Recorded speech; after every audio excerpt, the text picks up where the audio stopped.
Министерство промышленности и цифрового развития Ингушетии ведет работу по закупке нового общественного транспорта в республику. В течение месяца ведомство намерено уже оплатить 78 единиц транспорта, которые позже поступят в регион.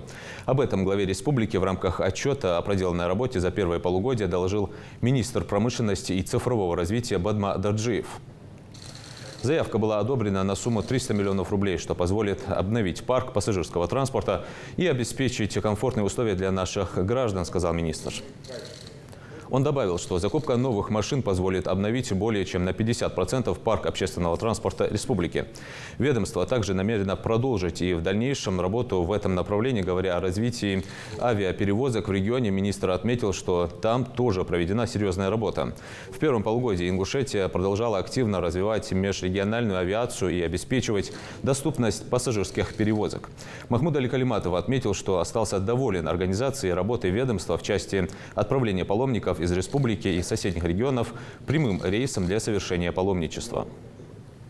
Устаревший у нас автопарк, да, автобусы пассажирские, и мы уже занимаемся этим более года, и все-таки добились. Я знаю, что выделено 300 миллионов, мы с вами разговаривали, чтобы мы качественные автобусы взяли и маневренные, потому что у нас не больно уж горное место или вот здесь города, чтобы он был маневренный. То есть не большие автобусы, они сложно передвигаться, и у нас так получилось. У нас будет там оборудованные датчиками, ГЛОНАССом и камерой. Каждый автобус. И плюсом мы еще, вот у меня экономия такая получается, и мы еще купим один Сити низкопольный. Вот это? Да, и один Next еще возьмем. 80 куплю полностью оборудованных. А там сколько посадочных? 18, 16? Да, 18 еще предстоящий. Мы сейчас ждем приказ Минстроя, Файзуллин должен подписать его. На основании этого приказа, постановления правительства, оно уже готово, не просто номер приказа. Мы запускаем, и казначейство доводит нам деньги. Министр промышленности и цифрового развития Ингушетии сейчас в нашей студии. Бадма Александрович, здравствуйте. Добрый вечер. Давайте начнем с того, что Ингушетия в последние годы держит на высоком уровне индекс промышленного производства. Благодаря чему это удается? Хочу отметить, что Республика Ингушетия занимает первое место в СКФО по росту индекса промышленного производства. За первое полугодие 2023 года он составил 113% по сравнению с аналогичным периодом прошлого года. И такой рост мы наблюдаем уже второй год. Подобные показатели были обусловлены реализацией ряда инвестиционных проектов в период с 2020 года. Это обувная фабрика. Объем инвестиций 750 миллионов, создано около 250 рабочих мест. Швейная фабрика, объем инвестиций 950 миллионов, создано порядка 700 рабочих мест. Также лесоперерабатывающий комплекс «Мужичи», объем инвестиций составил 320 миллионов рублей и создано около 50 рабочих мест. Также в республике у нас реализуется прорывной проект, который глава республики защитил перед председателем правительства Михаилом Владимировичем Мишустиным. Это создание алюминиевого кластера. Хочу отметить, что в конце 2022 года мы аккредитовали кластер в Минпромторге России. Якорными у нас предприятиями являются это ООО «РИАК», «Реал» и «Алрокс». На сегодняшний день, ввиду изменения нормативно-правовых актов, у нас идет переаккредитация кластера. В рамках реализации данного кластера мы планируем реализовать 3 импортозамещающих проекта общей стоимостью около 500 миллионов рублей, и будет создано 200 рабочих мест. Также у нас реализуется проект по производству санитарно-гигиенических средств. Это компания Best Brand реализует. Там у нас объем инвестиций порядка 750 миллионов. Будет создано около 70 рабочих мест. Планируем запустить конец текущего года, начало следующего года. Наибольшую долю в промышленном производстве у нас занимает такая отрасль, как металлургическое производство и производство металлических изделий. Это 31%. Значит, у нас основными производителями являются компания АТМ, это производство алюминиевых и биметаллических батарей, и компания РИАК и РИАЛ. Значит, 30% у нас приходится на долю легкой промышленности, это швейно-обувные фабрики. 28% у нас приходится на производство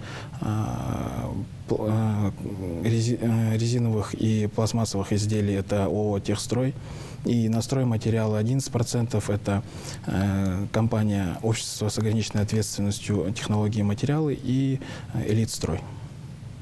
Владимир Александрович, какие предприятия Ингушетии получили поддержку в рамках соглашения с Фондом развития промышленности?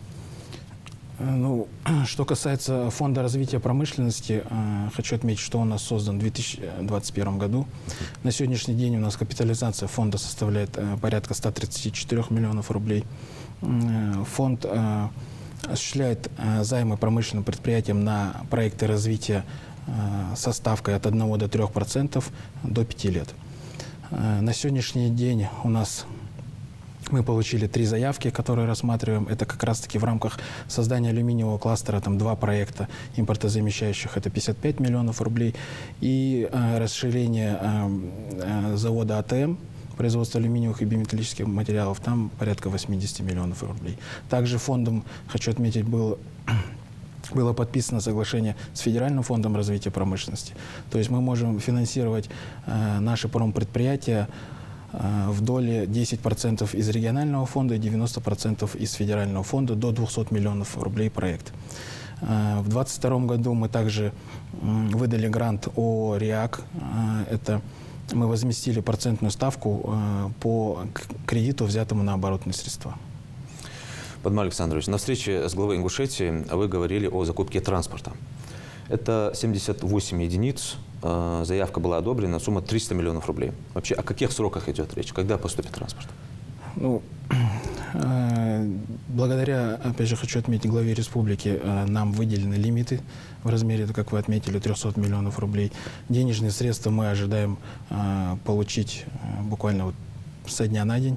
Соглашения все подписаны, согласованы с Москвой. Закупим технику. Это кредитные средства или выделение? Это специальный казначейский кредит, это поручение нашего президента Владимира Владимировича Путина. Это 50 миллиардов рублей им было выделено на обновление общественного транспорта в стране. Так точно. И ту технику, которую мы закупим, она будет, как я и главе республики докладывал, оборудована тахографом, это контроль водителей, будет оборудована камерами, будет стоять регистратор на 30 суток, также будет безналичная оплата и ГЛОНАСС. И хотел бы, пользуясь случаем, обратиться к жителям республики. С того момента, как мы запустим данную технику на маршруты, убедительно прошу всех пользоваться именно безналичной системой оплаты, для того, чтобы и мы тоже видели, какая у нас проходимость, пассажиропоток, и была прозрачность работы предприятия. И тем самым нам будет легче работать и принимать какие-то управленческие решения. А на каком этапе строительства подстанции «Тихая»? Ну, строительство в целом агрохолдинга это также является прорывным проектом, который, как я отмечал, глава республики также защитил перед председателем правительства Российской Федерации. И усилиями главы республика получила инфраструктурно-бюджетный кредит на реализацию, на строительство как раз-таки подстанции. Мы 481 миллион получили. Из них у нас 95 миллионов в виде субсидий, 385 миллионов как раз-таки через Фонд развития промышленности мы довели предприятию. На сегодняшний день строительно-монтажные работы ведутся. Закуплена большая часть оборудования. Срок сдачи у нас конец текущего года. Отлично. Запустили новые авиарейсы. Это Магаз Санкт-Петербург, Магаз Петрозаводск и Самара-Магаз. Куда еще можно будет летать из Ингушетии и обратно? Ну, к сожалению, Санкт-Петербург у нас на сегодняшний день отменили, но мы ведем переговоры с другими авиакомпаниями. А почему, можно узнать? Ну, компания Nordwind посчитала нерентабельно, потому что загрузка там была в среднем 60-75%. Вот. Но мы в любом случае ведем переговоры, и я думаю, достигнем результата. В этом году у нас с Петрозаводском был рейс. Там загрузка хорошая, больше 90% в оба конца. Также с Самарой 85-90, не меньше. И уже как бы сегодня мы ведем переговоры и с другими субъектами, то есть готовимся на следующий год. Это такие города, как Нижний Новгород, Омск, Калуга, Тюмень, Нижневартовск, Улан-Удэ и Норильск. То есть я думаю, что буквально там в 4-м квартале текущего года у нас будут какие-то результаты. Падман Александрович, какая работа проводится в рамках цифровизации государственного управления и информационных технологий? Ну, в 2022 году была внедрена государственная информационная система организации градостроительной деятельности. Это как раз-таки приведение в норму. Да? Нормативное состояние, Да. Сегодня мы осуществляем внедрение по поручению главы республики информационной системы «Электронная похозяйственная книга». То есть полностью лично подсобное хозяйство будет находиться граждан в этой информационной системе. Мы, министерство, как операторы этой информационной системы, дадим доступы нашим муниципалитетам и заинтересованным органам исполнительной власти, которые будут осуществлять там свою деятельность. То есть, это через госуслуги будет или как? в том числе через госуслуги граждане могут получить выписку из хозяйственных книг. Удобно очень. То есть не нужно будет постоянно бегать в администрацию. Да, ну, ни для кого не секрет, что автоматизация бизнес-процессов у нас позволяет обеспечить их прозрачность.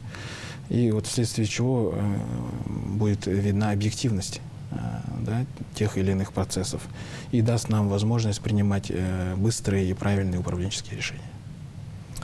Благодарю за интервью.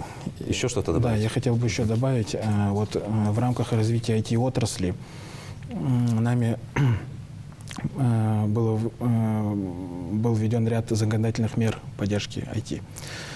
Значит, законом номер 58 РЗ от 7 июля 2023 года компании, которые пользуются упрощенной системой налогообложения в области IT, они, то есть мы им процентную ставку снизили на доход 1% и доходы минус расходы 5%. Также налоговая ставка на прибыль, уплачиваемая в региональный бюджет, мы установили 0%. Это компаниям, которые осуществляют деятельность по предоставлению по лицензионному договору программ для ЭВМ, баз данных, интегральных микросхем, исключительные права, на которые зарегистрированы в Федеральном органе исполнительной власти по интеллектуальной собственности. Также мы внесли изменения в закон Республики Ингушетия номер 56 РЗ от 30 ноября 2022 года. То есть текущие изменения дают право IT-компаниям на получение инвестиционного налогового вычета. И следующая наша инициатива, это вот такая самая главная, которую мы сейчас и прорабатываем и с Минфином России, и с налоговой, и с прокуратурой. Мы хотим понизить процентную ставку компаниям, которые используют общую систему налогообложения. То есть 0% они будут платить на прибыль в бюджет Республики Ингушетия.